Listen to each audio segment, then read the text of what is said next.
Evan had just returned to Wilspoon and found himself buried in work the moment he stepped back into the city.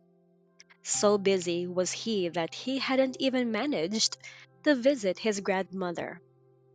Though he promised himself he would spend a few days with her over the weekend, Grandma, after all, was like an old child who thrived on the company of her grandchildren.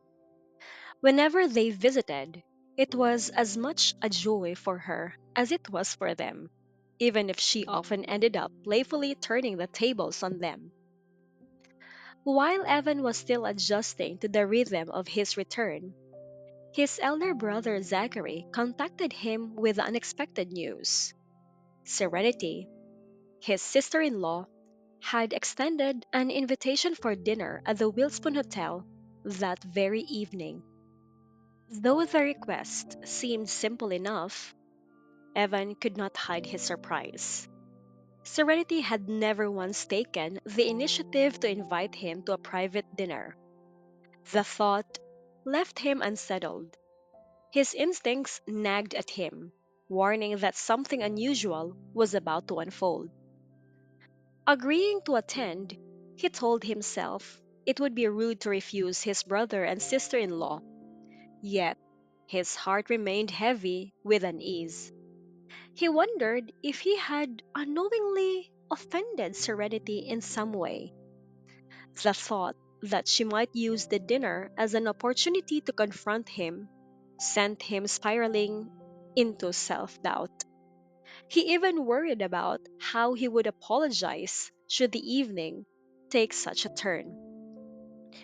His anxiety only grew when Zachary admitted he didn't know the reason behind Serenity's sudden decision. All Zachary had been told was to relay the message. Even he sounded a little perplexed. This revelation unsettled Evan further.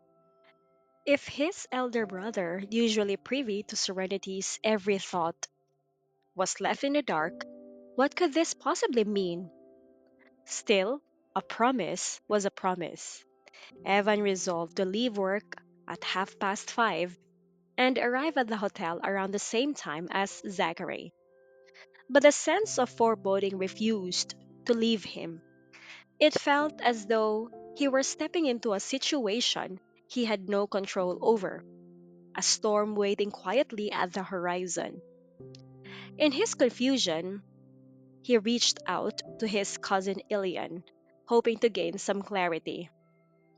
Perhaps Serenity had invited the other brothers too, and this was to be a casual family dinner. Yet Ilian's reply only deepened the mystery. No such invitation had been extended to him. He even joked that Serenity seemed biased for choosing Evan alone. But Evan didn't see it as favoritism. If anything, it made the situation all the more suspicious. The more he thought about it, the more restless he became. Serenity had never acted without reason, and this dinner clearly had one. The question was, what and why him? Despite his growing dread, Evan knew there was no turning back. He had given his word, and backing out now would only anger Zachary. With reluctant steps, he prepared himself for the evening, knowing full well that something awaited him at that dinner table, something that might change the way he saw his sister in law forever.